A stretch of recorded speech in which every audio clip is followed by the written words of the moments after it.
El ministerio de Jesús, según lo encontramos en Marcos, en Lucas, en Isaías, dice, porque el Espíritu del Señor está sobre mí y me ha enviado el Señor a sanar a los heridos y a los quebrantados de corazón. Y yo creo que todos vosotros vais a coincidir conmigo que de una o de otra manera todos los seres humanos llevamos cicatrices de heridas que hemos sufrido en nuestra vida. Algunos llevan las cicatrices de los sufrimientos de la infancia, del abandono, del rechazo, heridas posiblemente mucho más profundas que alguien le causó a un niño, a una niña cuando estaba pequeña o estaba pequeño y no se pudo defender. Heridas que posiblemente nadie se ha atrevido o nosotros no nos hemos atrevido a revelárselas a nadie. Pero como alguien decía, todo adulto, sea mujer o sea hombre, detrás de esa mujer con tacones o con un vestido elegante o con un peinado elegante, se oculta una niña que tiene su pasado. Y detrás de una corbata, detrás de un traje, detrás de un hombre fuerte, con su cara, con barba, se oculta un niño que también ha sufrido sus, sus dificultades. Porque desafortunadamente vivimos en un mundo de mucho dolor, desde que nacemos hasta que morimos, pues nos enfrentamos al dolor. Y la palabra de Dios, cuando menciona el ministerio de Jesús, a mí me agrada, me fascina. A diferencia de lo que muchos estamos a veces proponiendo, hay que predicar la verdad presente, es verdad, la verdad presente es muy importante, es vital, es fundamental. Pero quiere que les diga una cosa, ninguna verdad va a penetrar en el corazón hasta que nuestros corazones sean sanados. Y el método de Cristo así lo dice, Amén. de vida del Gran Maestro así lo dice. Dice que el método de Jesús que nunca falla, que siempre tendrá éxito, es el de Jesús. ¿Y cuál era el método de Jesús? Dice, él se acercaba a las personas y ¿sabéis cuál era la segunda cosa que hacía después de acercarse a las personas? Atendía sus necesidades. Y a veces las necesidades que nosotros tenemos no son necesariamente necesidades espirituales, ni necesidades materiales, que a veces también, pero la necesidad más grande son las necesidades que se ocultan en el alma, en el corazón, que cuando nos levantamos hasta que nos volvemos a dormir, están ahí. Y a veces por miedo, por vergüenza, porque no sabemos a quién expresárselas. Las llevamos y estas heridas nos van, o estas, sí, estas heridas nos van lastrando, porque bien sabéis que una herida que no se cura, que no se sana, ¿sabe qué le pasa a una herida que no se cura? Se infecta. Y una herida que se infecta produce dolor, produce pus, y tarde o temprano esa herida finalmente termina pasando factura. ¿Cuántas personas no han perdido un dedo, no han perdido una mano, no han perdido un pie, no han perdido buena parte de su cuerpo porque tuvieron una herida que fue mal sanada, mal curada, se infectó y finalmente pues terminó haciéndole mucho daño? Eso hablamos de las heridas físicas, pero las heridas que llevamos dentro, diríamos las heridas emocionales, estas son todavía mucho más profundas. Y las tenemos. Todos, todos, todos, todos. Yo también, hermano, yo también. Porque yo nací en un hogar, crecí como niño, me tuve que enfrentar al mundo como muchos de vosotros, y el mundo no es un lugar para criar corderos, ¿eh? El mundo es un lugar hostil, complicado, difícil, terrible. Yo cuando me casé, una de las cosas que más le tenía miedo era tener hijos, pero no porque tuviera miedo a darles comida o ropa, sino porque yo mismo había experimentado momentos difíciles en mi infancia y yo sobre todo le tenía mucho miedo a tener hijas. Y yo con mi hija, bueno, los hermanos que sabéis de mi hija, yo intento pues cuidarla todo lo que puedo, ayudarla, darle buenos consejos, porque yo sé cómo es este mundo de terrible. Eh, Hay un relato con el que quiero en el que quiero iniciar con vosotros, eh, y voy a leerlo en Primera de Samuel, capítulo 31, versículo 5. Primera de Samuel, capítulo 31, versículo 5. Ahí vamos a ponernos un poco en sintonía para lo que yo quiero comentar. Primera de Samuel, capítulo 31, versículo 5. Mira. Está hablando de la muerte de Saúl y de sus hijos. El versículo 1 dice, los filisteos pues pelearon contra Israel y los filisteos huyeron, perdón, y los de Israel huyeron ante los filisteos y cayeron muertos en el monte Gilboa. Versículo 5. Al ver Saúl que había muerto su escudero, se echó también sobre su espada y murió junto con él. Versículo 6. Así murió Saúl aquel día junto con sus tres hijos, su escudero y todos sus hombres. ¿Y vosotros sabéis quién era uno de los hijos de Saúl? Jonatán, Jonathan. el mayor, Ujú. el que por línea natural le correspondería el trono. Así Pero es. él sabía que ese trono no era para él sabía que ese trono era para David y nunca, a mí me emociona la humildad, la comprensión de la voluntad de Dios que tuvo David, perdón, que tuvo Jonatán. Y nunca deseó, nunca anheló, nunca envidió ese lugar y se lo cedió naturalmente a David. Él sabía que Dios había elegido a David y supo hacerse a un lado. Muy bien, ahora pongámonos en sintonía, pongámonos en situación. Muere el rey, muere su hijo mayor, mueren sus tres hijos, Jonatán y sus demás hijos. ¿Quién iba a ser el sucesor del trono?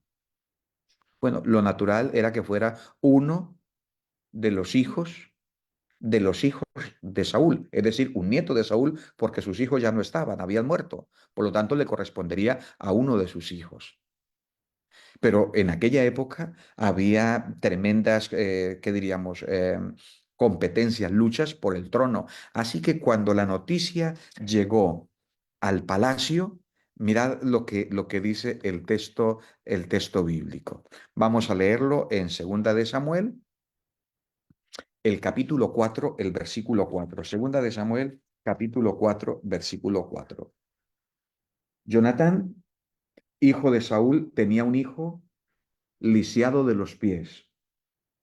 Tenía 5 años de edad cuando llegó de Jezreel la noticia de la muerte de Saúl y de Jonatán. Eh, a ver, hagamos una pausa aquí. Un niño de 5 años se entera de la muerte de su abuelo, se entera de la muerte de su padre.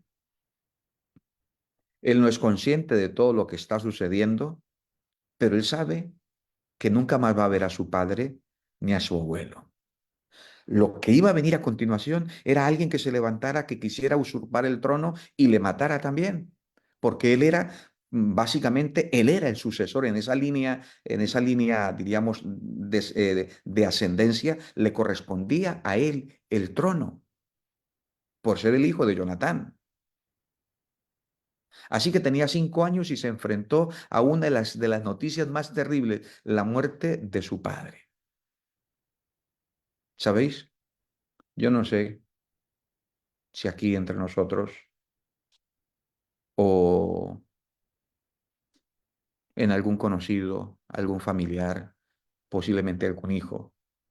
En su infancia tuvo que enfrentarse a una situación terrible, a noticias terribles. Pero el asunto no queda ahí. Mira, dice que la mujer que cuidaba a este niño, sabiendo lo que se venía encima, lo agarró en los brazos y salió corriendo. Yo me imagino que corrió por un bosque, corrió por un campo, corrió por algún lugar lo más secreto posible para que nadie se diera cuenta. Y en ese deseo de salvarle la vida, el texto dice, tenía 5 años de edad cuando la noticia llegó de Jezreel de la muerte de Saúl y de Jonatán. Su nodriza lo tomó y huyó. Mientras huía apresuradamente, el niño se le cayó de los brazos y se le quebraron los pies.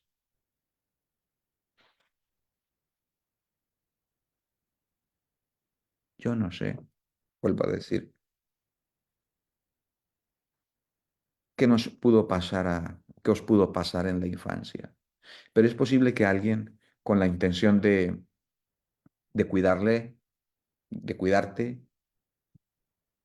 te hizo daño, nos hizo daño, nos afectó. Esta mujer no quería hacerle daño, quería sencillamente cuidarlo, pero sin darse cuenta, quizás se resbaló. No dice el texto qué le pasó. El niño se le cayó de los brazos y cuando cayó al suelo, sus pies hicieron crack e hicieron crack para siempre. Ojo, el texto nos dice que este niño quedó lisiado para siempre, definitivamente quedó lisiado. No hubo cirujano, no hubo nadie que le pudiera arreglar los pies al hijo de Jonatán. Y alguien le escuché decir un día una frase muy interesante. Dice, para todo existe una, ¿cómo se llama? Cuando le ponen a uno un pie ortopédico, ¿cómo se llamaría eso? Una prótesis. Una prótesis. Muy bien, gracias, Manuel. Para todo existe una prótesis, pero para lo único que no existe una prótesis es para un corazón estropeado o para un espíritu quebrantado. Para eso no, hermano. Tú puedes tener prótesis para tu pie, para un dedo, para una mano, para un brazo, pero para una herida profunda de tu alma no existe prótesis. Para un espíritu quebrantado no existe prótesis. Ahora vamos a capítulo 9 de Segunda de Samuel.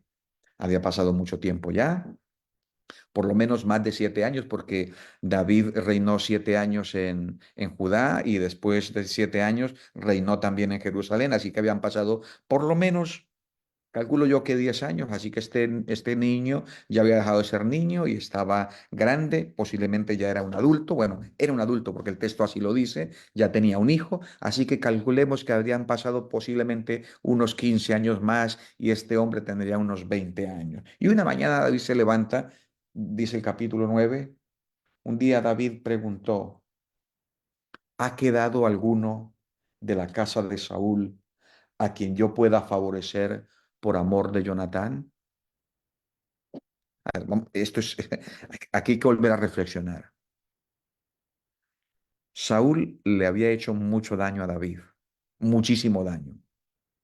Le había perseguido, le había quitado su mujer, le había engañado, en fin, le había hecho demasiado daño a David, demasiado daño a David.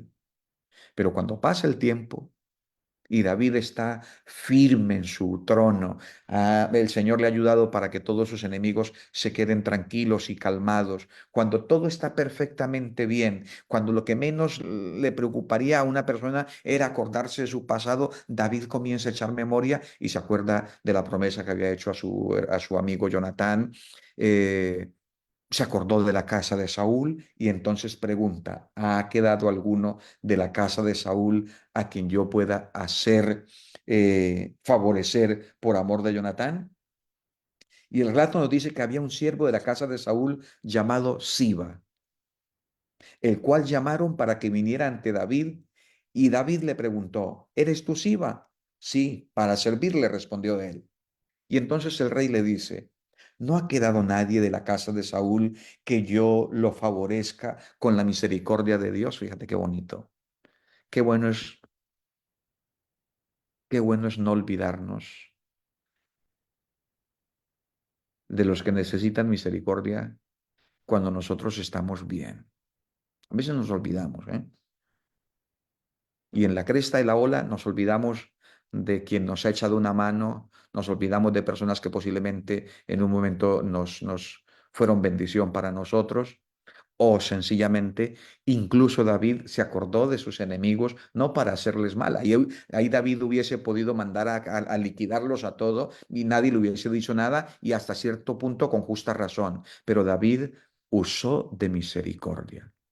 Hay una frase que yo suelo usar en la prisión, a donde voy los jueves, y yo les digo, mirad chicas, la gratitud es la memoria del corazón. La gratitud es la memoria del corazón y el Señor nos invita a ser siempre agradecidos. Y en el cielo, escúchenme, en el cielo no podrá entrar nadie que no tenga un corazón agradecido. Porque la primera gratitud que vamos a expresar es la gratitud que le presentemos a Jesús por habernos salvado, por habernos redimido, por habernos ofrecido esa oportunidad maravillosa de ser salvos. Así que ahí está David y entonces, preguntando por esto, está un hombre llamado Siba y mira lo que Siba le dice. Aún queda un hijo de Jonatán y le dice dos cosas terribles. Le dice, primero, está lisiado de los pies, es decir, es un inútil. Y la segunda cosa que le dice es, el rey le pregunta, ¿y dónde está? Y Siba le respondió, está en casa de Maquir, hijo de Amiel, en Lodebar. Wow. Mirad, ¿qué es Lodebar? Cuando leemos qué es Lodebar era una tierra de miseria, tierra de dolor, tierra de tristeza, tierra de oscuridad, tierra de soledad, tierra de desesperanza, una tierra severamente árida, podríamos decir, el lugar donde se mueren los príncipes lisiados. ¿Y sabéis cuál fue la orden de David? David le dice a Siba y a la comitiva, y manda una comitiva, le dice, id hasta Lodebar y traedme a Mefiboset, que así se llamaba, el hijo de Jonatán. Y solamente un escenario. ¿Os imagináis cuando la comitiva, carros, caballos, llegan al lugar más desastroso de aquel reino llamado Lodebar, donde nadie quería estar? Tierra de miseria, tierra de dolor, tierra de angustia, tierra de desesperanza, donde estaba lo peor, lo que no tenía, donde no había esperanza. Y ahí llega la comitiva del rey. Y yo me imagino a uno de esos eh, correos mensajeros reales tocando la trompeta, haciendo que todo el mundo venga. Y entonces cuando todos están reunidos allí, el, el, el mensajero del rey dice, Mefiboset, el rey te manda a llamar. Yo quiero resumir y termino. Finalmente, Mefiboset no puede llegar por sus propios pies, porque Mefiboset, dijimos, no puede caminar. Va en los brazos, yo me imagino que en los brazos de Siba llega a la presencia del rey y cuando está en la presencia del rey, Mefiboset todavía tiene miedo porque no sabe lo que va a pasar. Y el texto bíblico dice que el rey le dijo, no tengas temor, Mefiboset, yo voy a tener misericordia de ti, te vas a sentar a la mesa como uno de mis príncipes, vas a comer conmigo todos los días y además, como si fuera poco, todo lo que era de tu padre y lo que era de tu abuelo, te lo voy a devolver a ti. Porque, queridos hermanos, Dios no se queda con nada prestado. Él nos devuelve absolutamente todo bueno, lo que es nuestro, no, con todo lo que Él quiere bendecirnos. Termino con la siguiente reflexión. Yo no sé cuál sea la situación de cada uno de vosotros. Solo sé que un día el Señor me llamó a mí de Lodebar y me llevó a su presencia y me hace sentar a la mesa del rey como uno de sus hijos. Y yo no pude ir por mi propia cuenta. Jesús me llevó en sus brazos, porque al fin y al cabo la palabra de Dios dice que la salvación no es por obras, sino es por gracia, para que nadie se gloríe. Dice, esto es un don de Dios. La salvación es un regalo de Dios. El Señor nos lo da gratuitamente. Pero ojo a esto. Una vez que estamos en la mesa del Rey, no nos podemos olvidar de otras personas que también necesitan de la misma misericordia que nosotros de la misma misericordia que nosotros hemos recibido y de la cual hemos sido ampliamente favorecidos. Yo estoy convencido que un día habrá una mesa de kilómetros y kilómetros, como dice el Neo White. A un lado estará Adán, al otro lado estará Jesús, y entre medias habrá muchos redimidos y espero que estemos allí, pero no solamente nosotros, sino que también, así como David. David dice el texto bíblico que tenía un corazón conforme al corazón de Dios y ahora entiendo por qué David tiene un corazón conforme al corazón de Dios, porque no fue egoísta, porque no guardó rencor, porque fue a sacar a esta persona de lo más bajo, de lo más profundo. Y es lo que hizo Jesús, dejó el cielo, vino, se ensució, bajó hasta lo más profundo para salvarme a mí, por lo menos yo sé hasta dónde ha bajado el Señor para salvarme a mí. Y nosotros también tenemos que tener el mismo corazón de Jesús. Esta noche, esta tarde, nosotros deberíamos pensar en alguien que lo está pasando mal, alguien que posiblemente necesite de nuestra gracia, de nuestro favor, de nuestra ayuda. Acordémonos de los que están en Lodebar. Extendamos nosotros la misericordia que Dios nos ha extendido, compartámosla con ellos, porque al fin y al cabo, esta es la misión que el Señor nos ha encomendado. Jesús dijo, el Espíritu del Señor está sobre mí por cuanto me ha ungido a sanar a los quebrantados, me ha ungido para sanar a los quebrantados de corazón, para vendar las heridas, para ir a las cárceles, en fin, mencionó una cantidad de situaciones complicadas y difíciles a las cuales el Señor nos invita a ir, sanar, restaurar y llevar a los pies de Jesús para que finalmente Él pueda salvarles. Que Dios nos bendiga en esta noche, que su Espíritu nos levante, que su gracia nos cubra. Ante todo, dar gracias porque el Señor fue por nosotros a nuestro propio Lodebar. Yo no sé cuál ha sido las heridas que pudimos sufrir, pero el Señor está dispuesto a cubrirlas. David las cubrió con el mantel en la mesa del rey, el Señor las cubre con su manto de justicia, de manera que no se vean nuestras heridas, nos sana y nos restaura, y anhela que un día podamos compartir con Él también la eternidad. Que Dios les bendiga, queridos hermanos, queridas hermanas, que podamos ser benefactores de esa gracia divina, pero que no nos quedemos con ella, sino que estemos dispuestos a compartirla también con otras personas. Que la gracia de Dios esté con cada uno de nosotros. Amén. Muchas Amén, mi gracias. hermano. Amén. Muchas gracias, Pastor Amén, hermano. Gabriel. Amén. Ahora solicitamos, Pastor Gabriel, que pueda despedirnos con una oración final. Muchísimas gracias por esta maravillosa meditación sobre cómo Dios nos dirige, nos bendice y finalmente nos pone a cada uno en el lugar donde debemos ir según su Amén. propósito y voluntad. Amén. Amén. Oramos. Querido Padre, querido Dios, te damos gracias, Señor, porque tú has venido hasta nuestro lugar donde nos encontrábamos, nuestro propio Lodebar. Posiblemente algunos hemos estado o estábamos heridos, estábamos sufriendo, teníamos nuestras heridas que el mundo nos causó, que personas con buenas intenciones posiblemente nos hirieron, nos dañaron, nos dejaron caer y algo en nosotros se rompió. Pero Señor, tu gracia maravillosa ha venido para llevarnos en tus brazos de amor, restaurarnos y llevarnos a tu presencia.